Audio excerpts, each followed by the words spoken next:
Welcome to doctor Mythili's music therapy channel. இன்றைய பதிவிலையும் therapeutic music in detail என்ற தலைப்பில் சில செய்திகளை நம்ம பகிர்ந்துக்கலாம். அஸ்ட்ரோனாமிக்கல் ஃபேக்டர்ஸ், அதாவது வானவெளியில் உலாவுகின்ற கோள்கள். எத்தனை விதமான கோள்கள் இருக்குது அப்படின்னு சொன்னால் அதில் என்ன ஜூபிட்டர், வீனஸ், அதுக்கப்புறம் யுரேனஸ், நெப்டியூன், ப்ளூட்டோ அப்படின்னு நிறைய 9 கிரகங்கள் இருக்குது. 9: சூரியன், சந்திரன், செவ்வாய், மார்ஸு, புதன், வியாழன், குரு, அதுக்கப்புறம் வெள்ளி, சுக்கிரன், சாட்டன், அதுக்கப்புறம் சூரியன் சந்திரனோட கூட இந்த மதியம் இருக்கு இல்லையா, செவ்வாய், புதன், வியாழன், வெள்ளி, சனி, அது வரைக்கும் 7 கோள்கள். அப்புறம் அந்த astronomical nodes Rahu and Ketu, ராகுவும் கேதுவும். இந்த ஒரு கிரகங்களும் நம்மளுடைய ஜாதக கட்டத்தில் ஒரு இடத்த ஆக்குபை பண்ணியிருக்கோம்.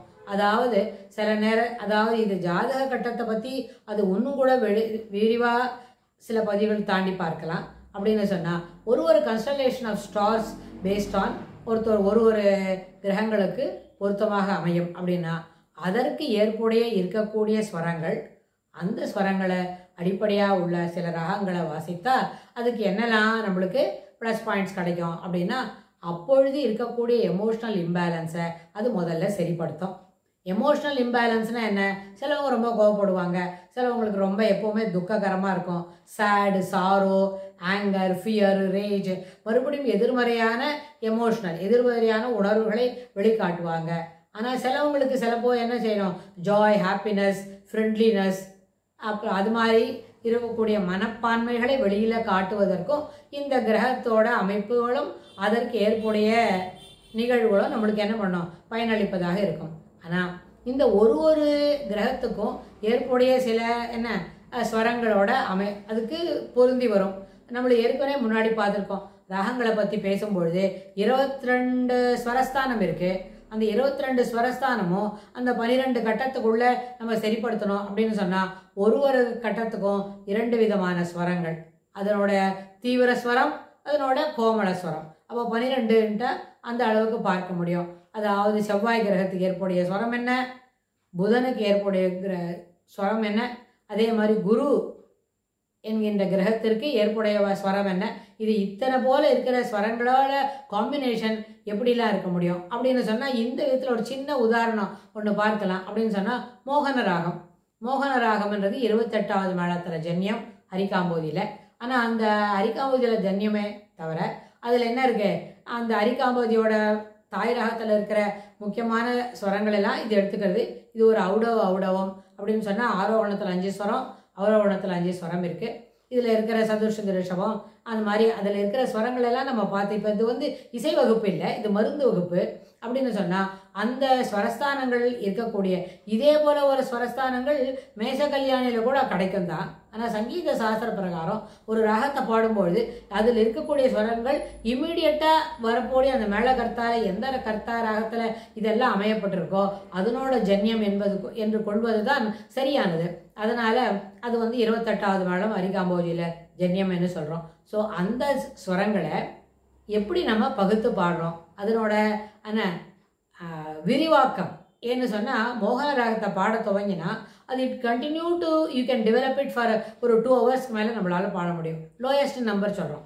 தேர் ஆர் எக்ஸ்பர்ட்ஸ். அவங்க என்ன பண்ணுவாங்க, 3 டேஸ்க்கு பாட போடுவாங்க, ஒரு நாளைக்கு 2 மணி நேரம் போல், 3 நாளைக்கு பாடுவாங்க. ஆனால் அதில் வந்த ஸ்வரமே திருப்பி வராது. அதுபோல் பிரயோகமே இல்லாமல் மீண்டும் புதிதாக இருக்கக்கூடியது ஃபாஸ்ட் டெம்போவில், ஸ்லோயர் டெம்போவில், அதாவது சௌக்க காலம், அப்புறம் துரித காலம், அதில் எல்லாம் பாடக்கூடிய வாய்ப்பு உண்டு.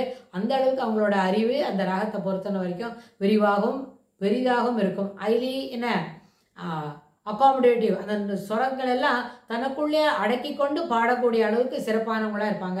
இது பாடுறவங்க மட்டும் இல்லை, அதுபோல் வாத்திய கருவிகளை வாசிக்கிறவங்களாக இருந்தால் அவங்களோட கூட எக்ஸ்பர்டைஸாக அதில் காட்டுவாங்க.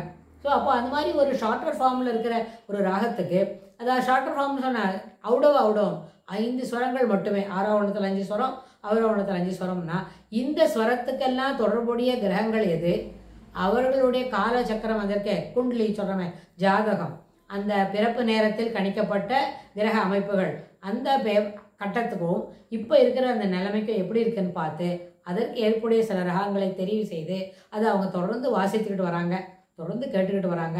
அதில் அந்த ராகத்தில் இருக்கக்கூடிய சிறப்பான பாடல்களை பாடிக்கொண்டும் அனுபவித்து கொண்டும் இருக்கிறாங்கன்னு சொன்னால் அவங்களுக்கு எந்த எயில்மெண்ட்டுக்காக இந்த ராகம் இது போல் ஒரு ராகத்தை இது வந்து உதாரணத்துக்கு ஒரு மோகன ராகத்தில் இருக்கிற தெளிவான சுரங்களை பற்றி நம்ம சொல்லிட்டு இருக்கோம்.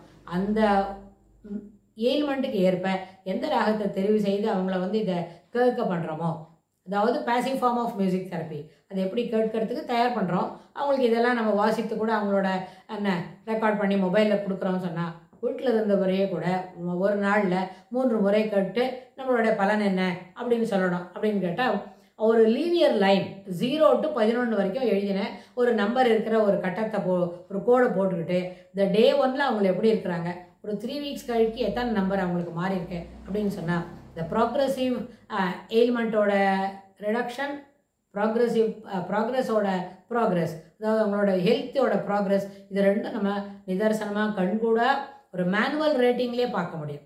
டசன்ட் ரிக்வயர் என்ன கேட்ஜெட்லாம் வேண்டாம், மேனுவல் ரேட்டிங்லேயே வெறுபாட்டியமாக how they she or he is feeling, what is improvement they are experiencing, what is how it is coming அப்படின்றத ஒரு 3 அல்லது 4 வாரத்துக்குள்ளேயே நிதர்சனமாக நம்ம பார்க்க முடியும். அதனால் என்ன ஆகுது, இசை என்பது என்ன கிரகங்களுக்கும் கோள்களுக்கும் கூட அஸ்ட்ரோனாமிக்கல் பேசிஸ் ஆஃப் மியூசிக் அப்படின்னா அந்த விதத்திலையும் இதை நம்ம தெளிவாகவும் சிறப்பாகவும் எடுத்து செல்ல முடியும் என்று சொல்லி இந்த பதிவை நம்ம நிறைவு செய்கிறோம். இதுக்கு தொடர்புடைய செய்திகளை வரப்போகிற பகுதிகளில் பார்க்கலாம். தேங்க்ஸ் ஃபார் வாட்சிங்.